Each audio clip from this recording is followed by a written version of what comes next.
नवाज शरीफ और जहांगीर तरीन की ताहयात नाअहली खत्म। सुप्रीम कोर्ट ने ताहयात नाअहली को कलअदम करार दे दिया। नाअहली की मुद्दत 5 साल तक बरकरार रहेगी। सुप्रीम कोर्ट ने 62(1)(f) में ताहयात नाअहली केस का फैसला सुना दिया। 7 रुकनी बेंच का फैसला 6-1 के तनासुब से सुनाया गया। जस्टिस याहिया आफरीदी का अक्सरियती फैसले से इख्तिलाफ। सुप्रीम कोर्ट ने समीउल्लाह बलोच का फैसला भी खत्म कर दिया। चीफ जस्टिस काजी फाजीसा ने फैसला सुनाते हुए कहा, आर्टिकल 62(1)(f) को आइन से अलग करके नहीं पढ़ा जा सकता। इलेक्शन लड़ना शहरियों का बुनियादी हक है। अदालत ने 5 जनवरी को केस का फैसला महफूज किया था। तारीखी फैसले के बाद नवाज शरीफ के खिलाफ घिनौनी साजिश दम तोड़ गई। नाअहली केस के फैसले पर सदर मुस्लिम लीग नून शहबाज शरीफ का रद्द-ए-अमल। एक्स पर अपने पैगाम में कहा, नवाज शरीफ के इंतखाबात में हिस्सा लेने में अब कोई कानूनी रुकावट बाकी नहीं रही। हम सब मिलकर भरपूर अंदाज में नवाज शरीफ की इंतखाबी मुहिम चलाएंगे।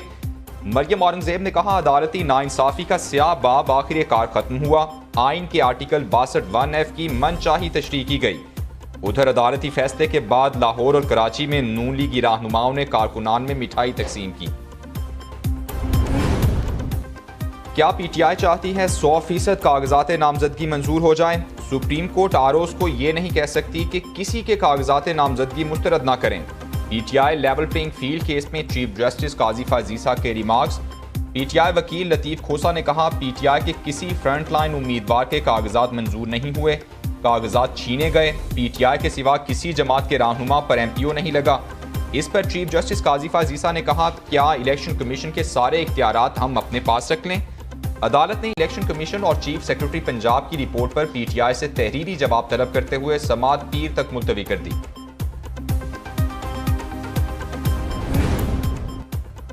क्या भुट्टो की सजाए मौत में सुप्रीम कोर्ट कसूरवार है या फिर प्रोसिक्यूशन और उस वक्त का martial law administrator? Zulfikar Ali Bhutto सदारती रेफरेंस की समाअत के दौरान चीफ जस्टिस काजी फाजीसा का सवाल। कमरा अदालत में जस्टिस नसीम अली शाह का इंटरव्यू चलाया गया। पूरे इंटरव्यू में मुतालिका हिस्सा ना मिल सका। चीफ जस्टिस काजी फाजीसा ने रिमार्क्स दिए, फारूक नाइक साहब, आपने हमें दुरुस्त कॉपी फराहम नहीं की। आप आइंदा समाअत पर इस इंटरव्यू से मुतालिका हिस्सा ढूंढ कर लाएं। फारूक नाइक बोले, यूट्यूब से मेन इंटरव्यू हटा दिया गया है। अदालत ने समाअत फरवरी के तीसरे हफ्ते तक मुलतवी कर दी।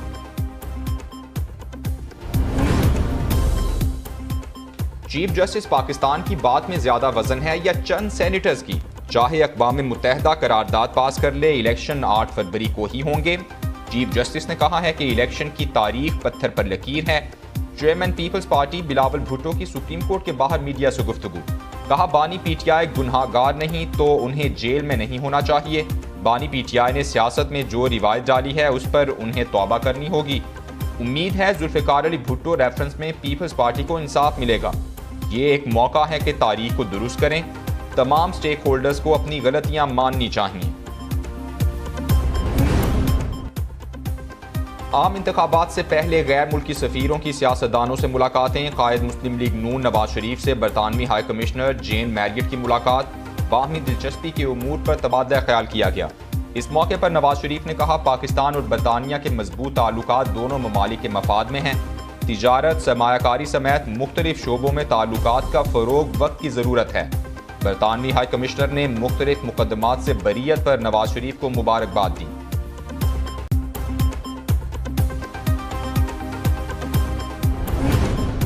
Chairman peoples party Bilawal Bhutto Zardari से अमरीकी सफ़ीर डोनाल्ड ब्लूम की मुलाकात। पाकिस्तान के आइंदा आम इंतखाबात पर तबादला ख्याल किया गया। तर्जुमान अमरीकी सिफारत खाने के मुताबिक मुलाकात में मुल्क की सियासी सूरत हाल और पाक अमरीका ताल्लुकात पर भी गुफ्तगू हुई। उधर साबिक सदर आसिफ जरदारी लाहौर का दौरा मुकम्मल करके कराची पहुंच गए।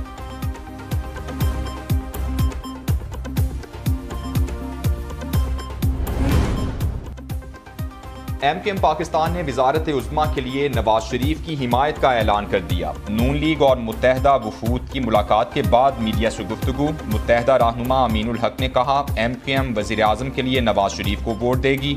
नून लीग से सीट एडजस्टमेंट पर बात हुई, कुछ पर इत्तेफाक हो गया है, कुछ बातों का फैसला आला क़यादत करेगी। NA 242 में मुस्तफ़ा कमाल 2 माह से मुहिम चला रहे हैं। 8 फरवरी के बाद सिंध में भी मुश्तरका हुकूमत बनाएंगे। राना मशहूद ने कहा, मुत्तहदा और नून लीग का इत्तेहाद आगे भी चलता रहेगा। सिंध में जबर और करप्शन की सियासत नहीं चलने देंगे।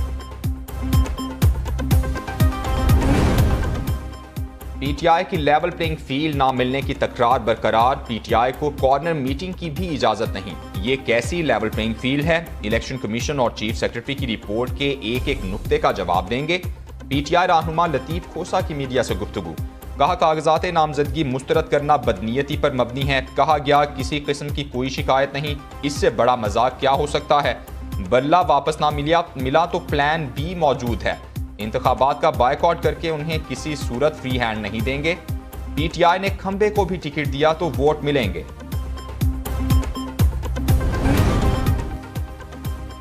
कुछ जमातें इलेक्शन नताइज के लिए एनआरओ के इंतजार में हैं। जिन पार्टीज के अंदर जमहूरियत नहीं, वो मुल्क में जमहूरी इस्तेहकाम नहीं चाहती। अमीर जमात इस्लामी सिराजुल हक कहते हैं बाज़ सियासी जमातें इलेक्शन मुलतवी करने की ख्वाहिश रखती हैं।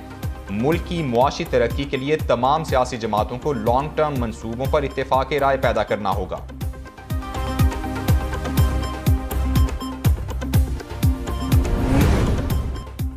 साइफर केस में बानी पीटीआई के जमानती मुचलके जमा करवा दिए गए। ऑफिशियल सीक्रेट एक्ट अदालत ने बानी पीटीआई की रूपकार जारी कर दी। रूपकार में कहा गया है कि बानी पीटीआई किसी दूसरे मुकदमे में नामजद नहीं तो रिहा किया जाए। बानी पीटीआई तोशाखाना और 190 मिलियन पाउंड रेफरेंसेस में जुडिशियल रिमांड पर होने के बायस रिहा ना हो सकेंगे। साइफर केस में बानी पीटीआई की जमानत सुप्रीम कोर्ट ने मंजूर की थी।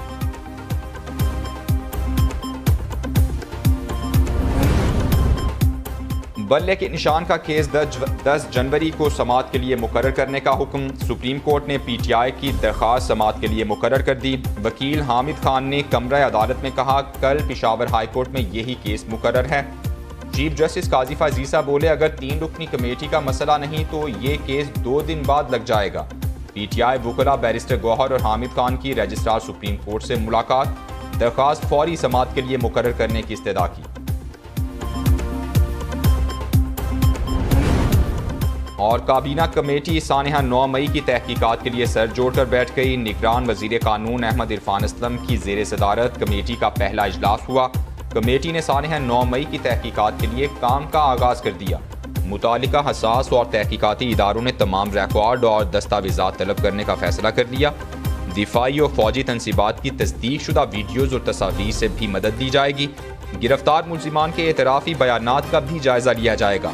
कमेटी को सानहा 9 मई के मास्टरमाइंड, मंसूबा साजों, सहूलतकारों और अमल करने वाले तमाम अनासिर के नाम सामने लाने का टास्क दिया गया है।